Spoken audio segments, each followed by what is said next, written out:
sa ating issue for tonight na hot headlines ay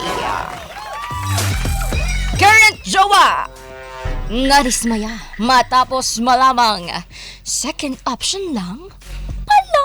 Oh no. Ikaw ba ka-vibes kapag nalaman mong second option ka lang pala ng partner mo ngayon, ng karelasyon mo, ng taong mahal mo, ano ang magiging reaction mo? At eto na nga, alamin na nga natin ang mainit-init na issue ni Rans at ni Shai. May paggan. Meet Rans and Shaira. In a relationship sila at kahit baguhan pa lang, may nangyayari na sa kanila. Kung usaping intimacy lang naman daw, sila yung panalo. Dahil nga sobrang dalas nilang ginagawa yon. Pero bago nila marating ang stage na yon, marami munang nangyayari.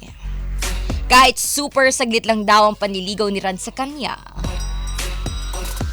abay give na give si ate mo Shaira. Noong nanligaw daw itong si Rans kay Shaira, sinagot niya. She is the type of girl na kapag gusto niya yung guy, sasagutin niya agad. Which is, ayun, ang naging problema. Never kasi nila napag-usapan yung tungkol sa past nila. As in, focus lang talaga sila sa present. Di ba maganda yun? Yung focus lang kayo sa present nyo. Walang pakialaman ng past. Pero hindi pa tapos to. At dahil nga never nila napag-uusapan yung tungkol sa past,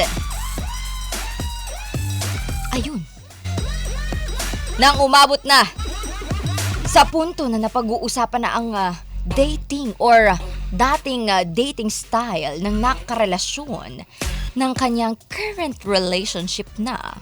Ito daw ang nangyari. Ipa-eksena mo si ate girl. For Shaira, noong nagkwento raw sa kanya si Rans, dito niya nalaman na bago naging sila, aba, may 7 years na pinupursue na girl itong si Rans. Doon daw nagulat si Shaira at doon din daw nagsimulang magka-problema. Maraming mga what ifs ang tumatakbo sa isip niya na bakit hindi raw tinuloy ni Rans. Alam mo, kahit ako yung girl dito, talagang mapapaisip ako, bakit di mo tinuloy? Parang naging panakitbutas lang ako sa relasyon. Hay, may pagana.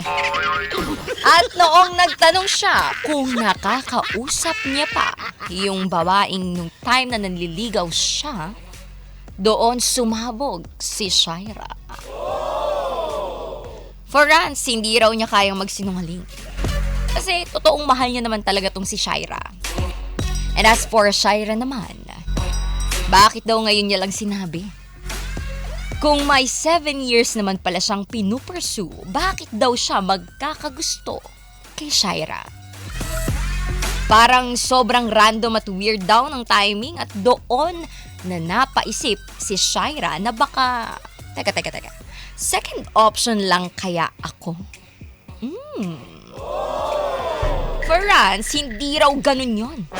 Mahal niya raw talaga si Shaira at kaya niyang patunayan yon.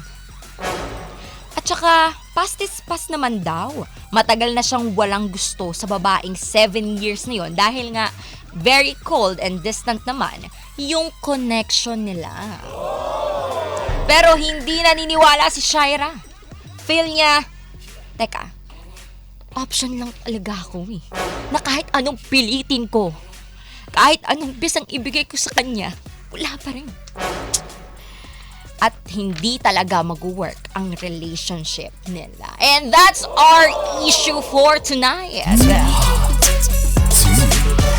Ikaw ba ka-vibes at matapos mong mapakinggan ang issue ni Rans at ni Shaira, ano bang tumatakbo sa isipan nyo? Aminin nyo yan ha. Walang halong etsos, walang halong ebas. Admit it. Aminin mo sa sarili mo na talagang mapapaisip ka sa ganitong oras, hindi ba? Talagang, teka, parang rebound lang talaga ako. Doon sa mga nakaka-relate kay Shaira. At doon naman sa mga side ni Rans or nakaka-relate kay Rans. Teka, parang mako-question pa yata ako ah. Genuine naman ang pagmamahal, ang intensyon ko para sa taong mahal ko ngayon. Ang importante ay now. It's not the past. It's now or never. Gano'n.